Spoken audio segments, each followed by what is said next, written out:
Well, audiences, it all comes down to this. There's only one spooky story left for this Halloween. No, it's in this book. It's Toy Story and Beyond. Where's Woody?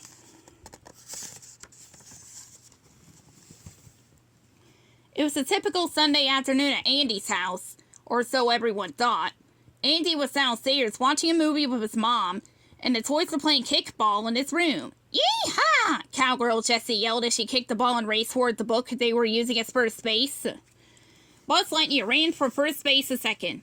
I got it, Ham cried, chasing the ping pong ball. Uh-oh, I don't got it. The ball sailed over his head. Woody leaped toward the ball. The cowboy was playing outfield from his place atop of the desk. I got it, Woody exclaimed as he caught the ball. But Woody didn't see the roller skates on the windowsill. Whoa! He cried as he fell onto the skates and went rolling right at Andy's bedroom window. Oh my gosh! Jessie shouted as she scrambled up the desk and ran out to the window. Woody, are you alright? I'm fine, Woody yelled from the backyard. But what? Oh, hey, stop that, stop! Oh no, look out! I can't see Woody, Jessie said. Woody, where are you? She called, but there was no reply. It sounds like Woody's in trouble, Buzz said.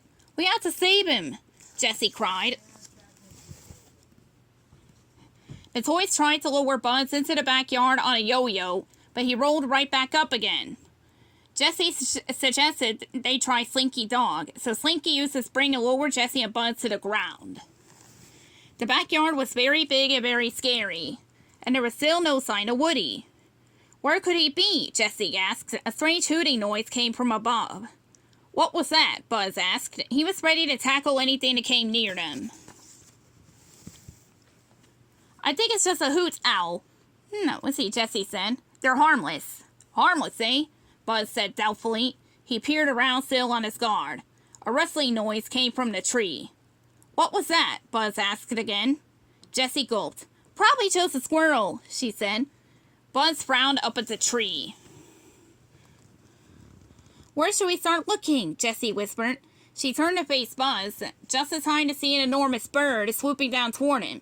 Duck! She shouted. Instead of ducking, Buzz looked behind him. That's not a duck, he cried. It's an owl. Whoa! The owl grabbed Buzz and began to fly away. No, Buzz, wait for me, Jessie yelled as she ran after the bird. Jessie had to save Buzz, so she took a running leap and grabbed Buzz's leg. The owl flew toward a big tree in Andy's neighbor's backyard. Yikes! Jessie cried as they soared through the air, high above the ground. Finally, the owl set Jessie and Buzz down on a tree branch and pecked at Buzz with its sharp beak. Hey, Buzz said. Stop that. If I weren't made of plastic, that would really hurt. The bird pecked at him again. I can't believe this bird thinks for dinner, Jessie said nervously. I thought you said owls were harmless, Buzz said. Maybe not sparrows, Jessie admitted. I'm a toy, not a bird expert. All right, stand back and let me handle this, Buzz said. He turned to the owl. Excuse me, we are looking for our friend Woody. Who? The owl asked. Woody, Buzz said. He's a cowboy, kind of tall, and wears the gold star. Who? The owl asked. Woody, Buzz repeated slowly. If you would just... The owl pecked at Buzz again. This time Buzz went tumbling off the tree branch. Buzz! Jessie cried. Are you okay? The owl looked at Jessie. Who? It said. Go away, Jessie warned. But the bird hopped toward her on its sharp claws. Jessie was scared. She wasn't plastic like Buzz, and the owl could hurt her. Jessie looked down and saw a large bird bath. Geronimo! She cried as she jumped from the tree. Splash! Now, Buzz! Jessie shouted from the bird bath. Down here, Buzz called, climbing out of the sandbox that he had fallen into. I'm okay. No sign of Woody, though. Jessie swallowed hard. Overhead, the wind howled through the tree branches.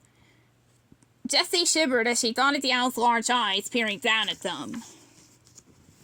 Suddenly, they heard a voice. Want to go out, Mr. Whiskers? The voice asked. Andy's neighbor's back door opened, and a big cat strutted into the yard. When Mr. Whiskers saw Buzz, he crouched ready to spring. Jessie gasped. A cat could carry off a toy and leave it far from home. "Don't move," she said to Buzz. The cat stared at her. Jessie bit her lip in fear. What if Mr. Whiskers had already gotten Woody? What if he got them too? Just then a ball rolled into the yard. "Go get it, Buster," Woody's voice shouted. The cat turned as Andy's dog ran into the yard. Buster barked, and Mr. Whiskers let out a hiss and ran into the house through the cat door. "Good dog," Buzz said as Jessie climbed down from the bird bath. "Now, Buzz, Jessie," Woody shouted as he ran up to them. "What are you guys doing out here?" "We heard you calling for help," Jessie explained. "Oh, that," Woody said, looking embarrassed. "Buster jumped on me and knocked me down."